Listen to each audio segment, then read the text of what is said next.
Hello friends, मैं मनोज सैनी आपका हमारे यूट्यूब चैनल मैथ मैजिक में बहुत बहुत स्वागत करता हूँ। फ्रेंड्स, आज हम पढ़ने वाले हैं 9th class chapter number 1 exercise 1.2। Friends, छोटी सी एक्सरसाइज है, आसान एक्सरसाइज है। चलिए सीखते हैं क्या करना है इसमें। वीडियो स्टार्ट करने से पहले मैं आपको बताना चाहूँगा कि अगर आपको हमारी वीडियोज़ अच्छी लगे तो please like and subscribe. Friends, video को एंड तक देखिए जिससे कि आपको किसी भी क्वेश्चन को समझने में कोई भी दिक्कत नहीं आए। चलिए फ्रेंड्स, क्वेश्चन करना स्टार्ट करते हैं। देखिए एक्सरसाइज 1.2 में फर्स्ट क्वेश्चन जो है वो ट्रू फॉल्स का है। ट्रू फॉल्स दे रखे हैं, मैं उनको जनरली ऐसे ही एक्सप्लेन कर दूंगा और आपको समझ में आ जाएंगे। देखिए फर्स्ट क्वेश्चन में कह रहा है every irrational number is a real number. Every irrational number is a real number. अब सबसे पहले तो ये आपको पता होना चाहिए कि रियल नंबर्स होते क्या हैं। देखिए रियल नंबर्स वो होते हैं जिनमें रैशनल और इरेशनल दोनों नंबर इंक्लूड होते हैं। तो दोनों नंबर्स मिलकर के ही क्या कहलाते हैं? इरेशनल नंबर से रियल नंबर कहलाते हैं। मींस रियल नंबर्स जो हैं वो क्या होते हैं? हमारे rational plus irrational number plus irrational number दोनों का सम होते हैं। मतलब दोनों को एक साथ लेकर के चलते हैं, दोनों मिले हुए होते हैं, मिक्सचर होते हैं। Rational number plus irrational number, दोनों नंबर एक साथ मिलकर के क्या कहलाते हैं? रियल नंबर कहलाते हैं। अब रैशनल नंबर्स क्या होता है? रैशनल नंबर्स को आप जानते हैं, जो पी अपॉन क्यू की फॉर्म में जिनको डिनोट कर सकते हैं वही नंबर्स क्या कहलाते हैं? रैशनल नंबर्स कहलाते हैं। और जबकि इरेशनल नंबर्स क्या कहलाते हैं? वो नंबर जिनको हम पी अपॉन क्यू की फॉर्म में एक्सपेंड नहीं कर सकते, मतलब उनको पी अपॉन क्यू की फॉर्म में कन्वर्टेड नहीं किया जा सकता, वही नंबर्स क्या कहलाते हैं? हमारे इरेशनल नंबर्स कहलाते हैं। मतलब ये पी अपॉन क्यू की फॉर्म में नहीं डिनोट किया जा सकते, नहीं कन्वर्ट किए जा सकते। नॉट कन्वर्टेड, नॉट कन्वर्टेड, इनको इस फॉर्म में कन्वर्ट नहीं किया जा सकता, पी अपॉन क्यू की फॉर्म में कन्वर्ट नहीं किया जा सकता। अब पहला जो क्वेश्चन था हमारा, पहला सॉरी ट्रू फॉल्स है, इसमें कह रहा है every irrational number is a real number. कि every irrational number is a real number, जितने भी इरेशनल नंबर्स हैं सब रियल नंबर्स होते हैं। हाँ भाई देखिए, जितने भी इरेशनल नंबर्स हैं, इरेशनल और रियल दोनों इरेशनल और रैशनल दोनों मिलकर ही रियल बन रहे हैं। तो एवरी इरेशनल नंबर भी रियल नंबर हुआ और एवरी रैशनल नंबर भी रैशनल नंबर हुआ, सॉरी रियल नंबर हुआ। ठीक, तो हमसे पूछा है कि every irrational number is real number, तो ट्रू। तो फर्स्ट क्या हुआ? ट्रू। सेकंड में बोल रहा है every point on the number line is of the form root m. Every number, जो every point on the number line है, सपोज कीजिए ये नंबर लाइन है 0 1 2 3 4, -1 इधर माइनस में चलते हैं, -3 -4, ये आता है इधर इनफाइनाइट आ जाता है माइनस में, और ये आता है प्लस में इनफाइनाइट। ठीक, अब पूछ रहा है every point on the number line is of the form root M. जितने भी पॉइंट्स होते हैं नंबर लाइन पे वो रूट एम की फॉर्म में होते हैं, रूट एम की फॉर्म में होते हैं। Where M is a natural number, क्या, और एम जो होता है वो नेचुरल नंबर में होता है। अब देखिए यहाँ रखिए, अगर आप m की जगह 4 रखेंगे कितना आएगा? 2 आएगा। 5 6 रखेंगे, सॉरी 6 नहीं 9 रख लीजिए, रूट वाली वैल्यू निकाल लीजिए, 9 रखेंगे तो 3 आएगा। ऐसे करके बहुत सारी वैल्यूज आएंगी, 4 5 जो भी रखेंगे कुछ वैल्यू हमारी फ्रैक्शनल में आएगी। मतलब एक चीज देखेंगे आपकी जितनी भी वैल्यूज होंगी वो सभी कैसे आएंगी? पॉजिटिव आएंगे रूट से निकल करके, निगेटिव नहीं आ रही है। जबकि नंबर लाइन पर जो होते हैं हमारे निगेटिव नंबर भी होते हैं, है नहीं है निगेटिव नंबर जी। तो इसीलिए हम क्या कहेंगे कि every point on the number line, वो क्वेश्चन में कह रहा था कि every point on the number line is of the form root m, और where M is a positive natural number. M को नेचुरल नंबर बोल रहा है। अगर एम नेचुरल नंबर है तो भी नेचुरल नंबर से तो पॉजिटिव वैल्यू आएंगी, जबकि नंबर लाइन पे क्या होती है? नेगेटिव भी होती हैं। इसी वजह से ये क्या हो जाएगा? फॉल्स हो जाएगा, क्योंकि किसी भी वैल्यू का अगर स्क्वायर रूट निकालोगे तो वो निगेटिव नहीं आ सकता। इसी वजह से सेकंड वाला क्या हो गया हमारा? फॉल्स। ठीक, थर्ड की ओर चलते हैं। थर्ड में कह रहा है every real number is an irrational number. Every real number जो होते हैं वो इरेशनल नंबर होते हैं। जितने भी रियल नंबर होते हैं वो कह रहा है कि irrational number, every real number is an irrational number. हाँ ठीक, जितने भी रियल नंबर होते हैं वो इरेशनल होते हैं। अब उल्टा पूछ रहा है, अभी सबसे पहले पूछा था every irrational number is a real number, अब उल्टा पूछ रहा है कि every real number is A irrational number. भाई ये कैसे कहते हैं हम, इसमें तो रैशनल और इरेशनल दोनों का सम है, दोनों नंबर एक साथ हैं। क्या पता हम जिसकी बात कर रहे हैं वो इरेशनल हो, जैसे 22/7 इरेशनल है ना, 5/2 रैशनल है, तो ऐसे करके सारे नंबर इंक्लूड है। हमें क्या पता वो इसकी बात कर रहा है या इसकी, तो ये भी क्या हो जाएगा फॉल्स। ये भी क्या हो गया थर्ड फॉल्स। ठीक है, थर्ड भी फॉल्स हो गया। इसके बाद इस एक्सरसाइज में सिर्फ दो चीजें बचती हैं कि सॉरी एक चीज बचती है कि किसी भी नंबर को नंबर लाइन पे लोकेट किया कैसे जाए। तो ये आसान सा क्वेश्चन है, जैसे किसी भी नंबर को लोकेट करने के लिए ये नंबर लाइन दे रखी है। अब अगर हमें इस पे कोई भी नंबर लोकेट करना है, आपसे कहा जाए कि भाई नंबर 2 को लोकेट कीजिए, locate 2 on the number line, तो 2 को कैसे लोकेट करेंगे भाई, गिन लेंगे सीधे 1 2 2, ये लोकेट हो गया। ठीक है, नहीं वो आपकी इच्छा है कैसे बनाएंगे, स्टार बनाएंगे, कुछ भी किसी भी तरीके से आप नोट कर सकते हैं। सही, इस पॉइंट को डार्क कर दीजिए, यहाँ लिख दीजिए 2 ऐसे करके, इस टाइप से नोट कर सकते हैं। 3 डिनोट करने कहेगा तब आप आसानी से, 4 कहेगा तब भी आप आसानी से, -2 करने कहेगा तब भी आप आसानी से डिनोट कर सकते हैं। लेकिन अगर आपसे कहा जाए कि √2 √3 को डिनोट कीजिए, ये दोनों ही आपकी बुक के एग्जाम्पल हैं। मैं जितनी भी एक्सरसाइज करा रहा हूँ सब एनसीईआरटी की एक्सरसाइज कराऊंगा।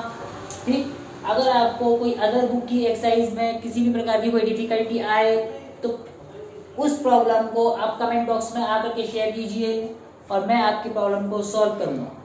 ठीक, तो फिलहाल तो हम एनसीईआरटी कर रहे हैं, जैसे जैसे टाइम बनेगा हम क्या करेंगे और बुक्स भी कोशिश करेंगे कि उनको भी इंक्लूड कर लिया जाए। देखिए ये एनसीईआरटी बुक के जो एग्जाम्पल है कि √2 और √3 को नंबर लाइन पर लोकेट करना। तो इनको लोकेट करने का तरीका क्या होता है, इनको लोकेट करने के लिए आप सिंपली क्या करेंगे, देखिए लोकेट करने के लिए सबसे पहले √2 को लोकेट करना है, तो √2 को लोकेट कीजिए, यह 0 है देखा है, 0 से 1 यूनिट चलिए, ये यहाँ 1 यूनिट यहाँ आ गया। अब इस पॉइंट पर क्या कीजिए, एक परपेंडिकुलर ड्रॉ कर लीजिए। परपेंडिकुलर ड्रॉ करने का तरीका आप जानते हैं, मान लीजिए लाइन है, यहाँ कोई पॉइंट है, इस पर अगर परपेंडिकुलर ड्रॉ करना हो तो कंपास को लेकर के एक किसी भी डिस्टेंस का एक आर्क लगाते हैं इस टाइप से। ठीक है, सही सर्किल बनाते हैं और फिर यहाँ से बिना डिस्टेंस चेंज किए कंपास की एक आर्क यहाँ से, ये 60 डिग्री कहलाता है, दूसरा 120 और फिर ये 180 आ जाएगा थर्ड। फिर क्या करेंगे, एक बार यहाँ रखेंगे कंपास को, एक बार यहाँ, इन दोनों को पास रख करके एक ये रखा ऐसे, यहाँ से ये आ गया और एक इस टाइप से, ये क्या बन जाता है, इससे इस पॉइंट को मिला देते हैं, ये बन जाता है 90 डिग्री।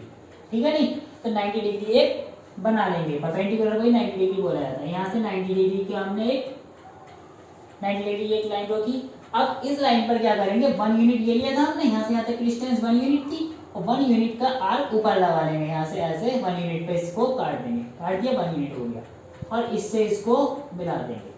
तो ये क्या हुआ 1 ये 1 ये, जैसे ये कितना आ गया √2। कहने का मतलब ये अगर राइट ट्राइएंगल है, अगर ये 1 है ये 1 है, तो पाइथागोरस थ्योरम क्या कहती है कि परपेंडिकुलर का स्क्वायर प्लस बेस का स्क्वायर क्या हो जाएगा, 1 का स्क्वायर 1, 1 का स्क्वायर 1, 1 1 प्लस 2 आ गया √2। तो ये डिस्टेंस क्या हो गई हमारी √2। अब यहाँ रख करके कंपास ये रख करके ऐसे यहाँ आर्क गिरा दीजिए आप, यहाँ से एक आर्क ऐसे रखने के बाद कंपास से जहाँ काटेगा इस लाइन को वही क्या होगी, वो ये पॉइंट हो गया आपका, ये पॉइंट क्या होगा √2 हो गया। तो ये नंबर लाइन पे रिप्रेजेंट हो गई, ये डिस्टेंस कितनी हो गई √2 यहाँ तक, यहाँ तक। ठीक है, इसी टाइप से आप √2 रिप्रेजेंट किया, अब √3 करते हैं, √4 5 आप किसी भी क्वेश्चंस को कर सकते हैं। फिर मैं इसके बाद लास्ट में इसका एक छोटा सा तरीका और बताऊंगा, आपको जो मेथड ठीक लगे आप वो अप्लाई करें। देखिए √2 को हम रिप्रेजेंट कर चुके हैं, अब √3 देख लेते हैं कैसे रिप्रेजेंट होगा।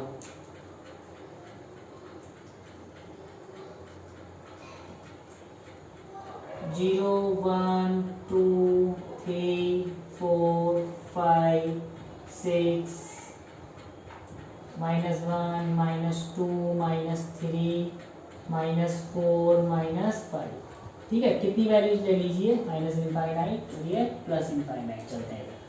अब देखिए हमें कितना रिप्रेजेंट करना है, हमें लोकेट करना है, लोकेट √3 ऑन नंबर लाइन। √2 हम अभी पीछे रिप्रेजेंट कर चुके हैं, √3 रिप्रेजेंट करते हैं। √3 को रिप्रेजेंट करने का तरीका वही जैसे कि आपने पहले √2 किया, पहले √2 को रिप्रेजेंट कर दीजिए। दो तरीके हैं, देखिए √3, ये आपको पता होना चाहिए कि √3 लेकर के आना है, ये √3 लाना है, तो √3 आएगा कैसे? देखिए सबसे अच्छा तरीका कि पहले या तो आप √2 को ले लीजिए, या फिर ये √3 आएगा कैसे? इसके लिए एक चीज याद रखनी होती है आपको, ये परपेंडिकुलर, अगर ये कितना है, ये √m है, या x कह लीजिए, कुछ भी कर लीजिए, तो यहाँ कितना आएगा, ये वैल्यू m है, यहाँ कितना आएगा √m-1, ठीक, ये m हो गया, ये √m चाहिए, √m यहाँ लेंगे, ये m हो जाएगा, ये √m आएगा, ये m-1, यहाँ 1, ये यूनिट 1 लेंगे, यह m-1, तो ये कितना आएगा m, ये m कैसा आएगा देख लीजिए, पाइथागोरस लगा दीजिए, हाइपोटेनियस है, हाइपोटेनियस क्या होता है, हाइपोटेनियस होता है square root of perpendicular square, perpendicular का स्क्वायर 1 प्लस बेस स्क्वायर, कितना आएगा 1 का स्क्वायर 1 प्लस स्क्वायर से स्क्वायर रूट कैंसिल, m-1, 1 से 1 कैंसिल, कितना आया √m, आइए वैल्यू √m, तो हाइपोटेनियस कितना हो गया यहाँ पर हमारा √m। इससे पता चलता है कि अगर यहाँ जो भी वैल्यू है उससे एक कम तो ये हो जाएगा, √3 है तो ये क्या होनी चाहिए √2, और ये कितनी होनी चाहिए 1। डायरेक्ट पहचानने का तरीका, आपसे अगर √5 का है तो ये √5 बताइए, √5 को लोकेट कीजिए, हमें √5 को नंबर लाइन पर लोकेट करना है, तब क्या करेंगे √5, ये √5 तो ये कितना आएगा √4 का मतलब क्या हो गया 2, और ये कितना हो गया 1, या 1 ही रखना है हमेशा, ठीक। तो इस बेस पे चलिए, बहुत ही आसान तरीका है, ये ध्यान रखिए, इसको मत भूलना कि अगर ये m है, जितनी भी पूछ रहा है तो उससे एक कम यहाँ लो, और यहाँ 1 रहेगा हमेशा, आसानी से हो जाएगा। तो करने का तरीका अभी जैसे पीछे किया हमने, सबसे पहले ये √2, तो √2 की डिस्टेंस पता हो हमें, यहाँ से यहाँ तक मान लीजिए 0 था, ये अभी हमारी √2 समथिंग यहाँ आई थी, तो यहाँ से यहाँ तक की √2 हो गई, ठीक। यहाँ 1 रिप्रेजेंट करेंगे, ये 1 का परपेंडिकुलर ले लिया हमने, और यहाँ से यहाँ को इसको मिला देंगे, ये हो गया √3, ठीक। यहाँ रख करके कंपास से एक आर्क गिरा देंगे, और वो गिरेगा कहाँ, समथिंग यहाँ पर, ठीक है नहीं, ऐसा रखने के बाद कंपास से एक आर्क यहाँ लगा देंगे, ये डिस्टेंस कितनी आ जाएगी √3 आ जाएगी, यहाँ से यहाँ तक की कितनी हो गई √3 डिस्टेंस हो गई है। एक तरीका ये है।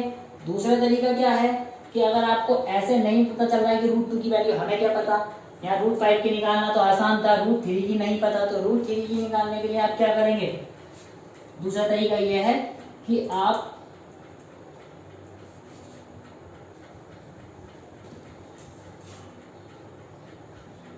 ये था 0, ये 1 था, ये 2 था, देखिए क्या करना है। दूसरा तरीका क्या है कि अभी जैसे √2 रिप्रेजेंट किया, वैसे √2 को दोबारा से रिप्रेजेंट कीजिए, 0 से 1 तक डिस्टेंस लेंगे 1 यूनिट, 0 से 1 ये आगे 1 यूनिट, फिर यहाँ से परपेंडिकुलर ड्रॉ करेंगे 1, ये इसको मिला दे, ये कितना बन गया हमारे पास, ये बन गया हमारा √2, ठीक, ये √2 आया।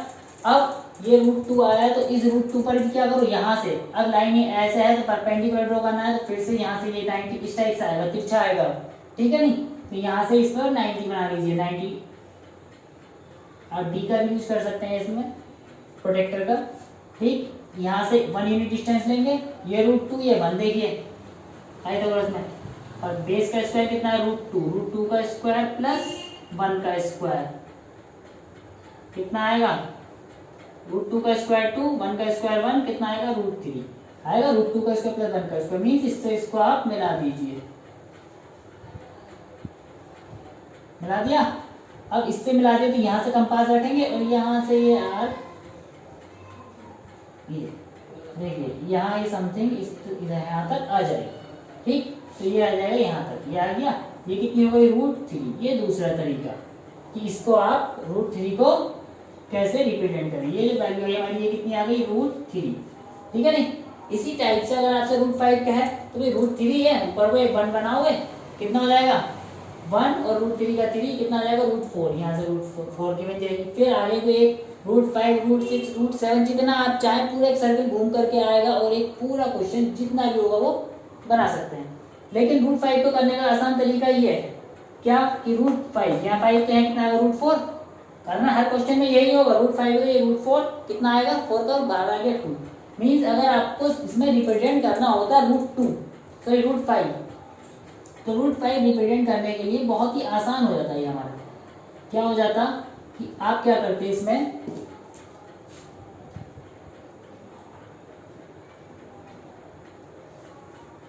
टू है यहाँ से लेके यहाँ तक 2 तक आए, ये हो गया 2 तक, ठीक। अब 2 पर क्या लेना है, एक परपेंडिकुलर 1 सेंटीमीटर लेना है, ये हमने परपेंडिकुलर ड्रॉ किया, यहाँ से 0 से इसको मिला दो, ये कितना आ जाएगा, देखो 2 का स्क्वायर अभी लिखा था, इससे पहले मैंने किसी क्वेश्चन में लिखा था कि इसको लिखेंगे तो कैसे बनेगा, √5 बनाने के लिए देखिए 2 का स्क्वायर कितना हो गया 4, 1 का स्क्वायर 1, कितना आएगा √5 आएगा √5। तो यहाँ से यहाँ तक की डिस्टेंस तो 2 है ना, और ये कितनी है 1, तो कितना आएगा ये √5। अब क्या करेंगे, यहाँ रखेंगे 0 पर, करना हर किसी में यही है, बाद में लास्ट में बनने का कंपास में रखेंगे और यहाँ से सीधे ऐसे गिरा देंगे, तो कितना आ जाएगा, ये एक आर्क बनाते हुए यहाँ आ जाएगा,